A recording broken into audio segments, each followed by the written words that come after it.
ये भारत में सबसे पावरफुल जॉब है क्योंकि वह राज्य सरकार उस अधिकारी को कुछ समय के लिए सस्पेंड कर सकती है, लेकिन हमेशा के लिए नौकरी से निकालने का अधिकार उसे नहीं होता है। सबसे डरा हुआ यही कर्मचारी रहता है कि ये जो डीएम है ना, डीएम इसका नाम होता है कलेक्टर। ये राजा से कम नहीं है ये। तो आप जब आईएएस बनिएगा, 25-30 साल का अनुभव हो जाएगा, तो पूरा झुंड में रहिएगा, आप लोगों को बिल्डिंग में रखा जाएगा। 311 आर्टिकल 311 में कहा गया है कि संघ लोक सेवा आयोग के जो भी नौकरी करता है संघ लोक सेवा आयोग के द्वारा, उनकी नौकरी से आप ऐसे नहीं कि एक झटके में उनको नौकरी से निकाल दे, ठीक है।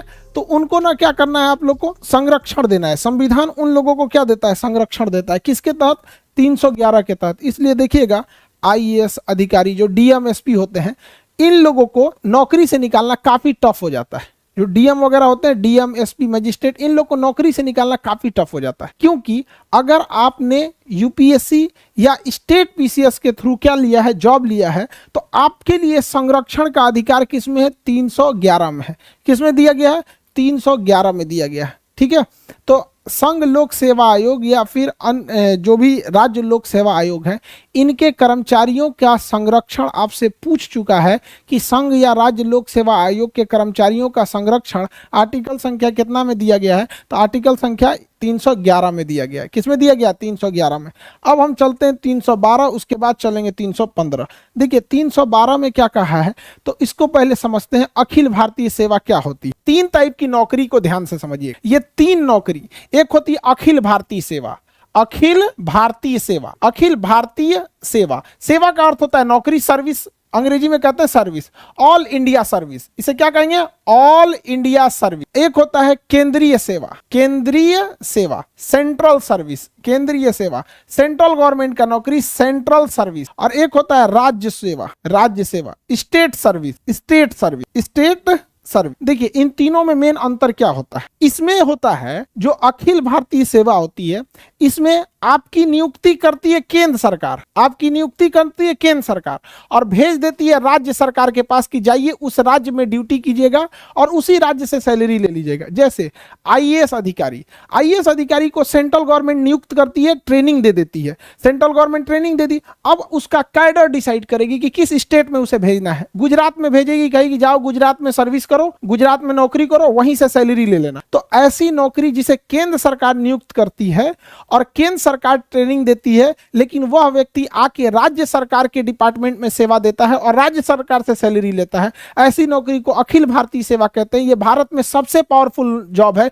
क्योंकि वह राज्य सरकार उस अधिकारी को कुछ समय के लिए सस्पेंड कर सकती है, लेकिन हमेशा के लिए नौकरी से निकालने का अधिकार उसे नहीं होता है, अर्थात बर्खास्त, यानी उसको टर्मिनेट नहीं कर सकती है। इतना पावर होता है। अखिल भारतीय सेवा में सैलरी राज्य सरकार देती है, लेकिन नियुक्ति कौन करती है? केंद्र सरकार। सबसे पावरफुल होता है। इसमें कौन कौन आएगा अखिल भारतीय सेवा में? तो देखिए ध्यान से, एक आता है इंडियन एडमिनिस्ट्रेटिव सर्विस, आईएएस अमूमन डीएम लिखता है, आईपीएस लिखता है, और इंडियन फॉरेस्ट सर्विस, भारतीय वन विभाग।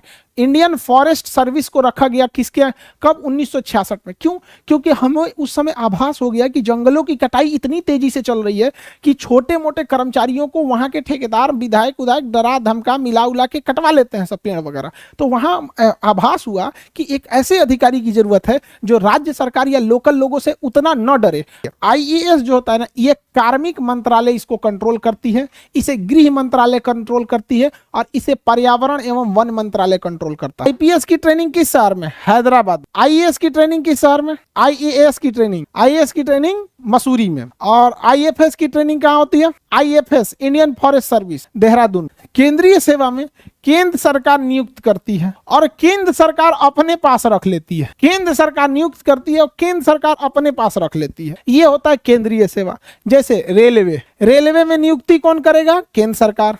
ट्रेनिंग कौन देगा? केंद्र सरकार। भेज कहां देगा? रेलवे डिपार्टमेंट में। रेलवे डिपार्टमेंट किसका?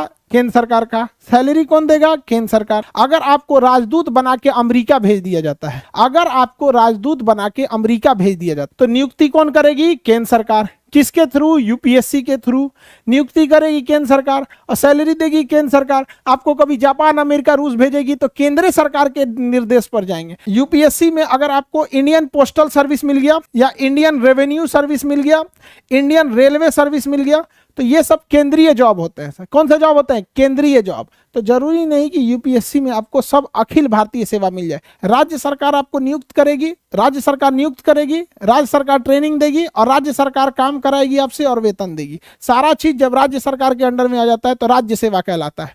क्या कहलाता है? राज्य सेवा। जैसे बिहार दरोगा, जैसे दरोगा का एग्जाम, दरोगा का वैकेंसी कौन निकालता है? राज्य सरकार। एग्जाम कौन लेगा? राज्य सरकार। ट्रेनिंग देगी राज्य सरकार, काम कराएगी राज्य सरकार, और उसके बाद से आपको सस्पेंडो कर देगी राज्य सरकार, निकाल के फेंकियो देगी राज्य सरकार, टर्मिनेट भी कर देगी राज्य सरकार। सबसे डरा हुआ यही वाला रहता है, सबसे डरा हुआ यही कर्मचारी रहता है, क्योंकि राज्य सरकार के अंडर में ही सब कुछ रहता है। अरे भैया हमरा उठा के मत फेंक दियो। समझ में आएगी नहीं? अब जैसे कोई केंद्र सरकार, कोई एसएससी से आया है और Indian service selection board, SSC service selection commission, तो ये होता है ना स्टाफ सिलेक्शन वाला, सर्विस सिलेक्शन नहीं जी, वो तो दूसरा होता है, एसएसबी हो जाएगा, एसएससी। अब उसमें आपको कोई इनकम टैक्स में इंस्पेक्टर बन के आए तो केंद्रीय नौकरी है। बिहार सरकार उसको सस्पेंड भले कर सकती है लेकिन नौकरी से हटा नहीं सकती है अगर कुछ गड़बड़ करेगा। हालांकि वो केंद्र सरकार का है, बिहार सरकार उसको कुछ टच भी नहीं करेगी, यूपी सरकार। आप रेलवे में टेक्नीशियन, सपोज कीजिए लोको पायलट है, ट्रेन चला रहे हैं, ऐसे स्टीयरिंग नहीं होता जी, ए9 हैंडल होता है, ट्रेन चला रहे हैं, तो क्या राज्य सरकार आपको, यूपी सरकार का ये खराब ट्रेन चला रहे हो हटो, नहीं हटा पाएगी? कौन हटाएगा? केंद्र सरकार हटाएगी। तो सबसे ज्यादा कर्मचारियों के पास पावर किसके पास रहता है? अखिल भारतीय सेवा के, और सबसे कम राज्य सरकार के पास। जैसे पुलिस हो गया, सरकारी स्कूल के टीचर देखिएगा पोलियो पिलाने के लिए भेज देता है, कभी कभी चुनाव में ड्यूटी लगा देता है, कहीं कहीं तो नहीं लगाए ना इन लोग चुनाव में ड्यूटी। डीएम पूरे जिले के चुनाव का अपना सबसे बड़ा अधिकारी होता है, डिस्ट्रिक्ट मजिस्ट्रेट सबसे बड़ा पावरफुल होता है। लोग कहते हैं कि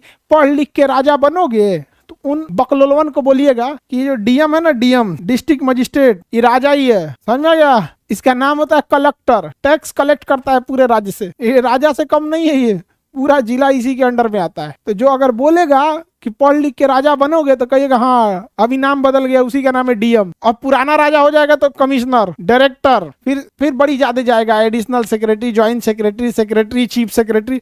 चीफ सेक्रेटरी तो बहुत बड़ा पावर होता है, समझ में आ रहा है कि नहीं आ रहा? मुख्यमंत्री कोई भी डिसीजन चीफ सेक्रेटरी से पूछ के लेते हैं, चीफ सेक्रेटरी साहब क्या कहना है आपका? तो भैया चीफ सेक्रेटरी बहुत पुराना होता है। ये आईएएस जो निकालते हैं लोग ना, 25-30 साल का जब आपके पास अनुभव हो जाता है, बूढ़े हो जाते हैं, तब आप लोग को चीफ सेक्रेटरी बनाया जाता है। तो आप जब आईएएस बनिएगा, 25-30 साल का अनुभव हो जाएगा, तो पूरा झुंड में रहिएगा, आप लोगों को बिल्डिंग में रखा जाएगा। जितना पुराट आईएएस रहेगा सब ना, यूपीएससी निकाला हुआ, आप लोग कैसे क्लास में बैठे हैं, अभी एग्जाम निकालना है आप लोग को, सबकी ख्वाहिश है यूपीएससी निकाल लें। तो ऐसे ही अलग अलग शहर से कोई यूपीएससी निकाल के आया रहेगा, कोई कहीं पे 20 साल डीएम रहा है, कोई आईपीएस रहा है, कोई कमिश्नर रहा है, उसको फिर बुलाया जाएगा, बड़का बिल्डिंग में उसको रखा जाएगा, उसका नाम रहेगा सचिवालय। सचिवालय में सब ऐसे ही बड़का रहता है, उसी सबसे डिसीजन लिया जाता है। समझ में आ रहा है कि नहीं? तो काफी बड़ा पोस्ट होता है।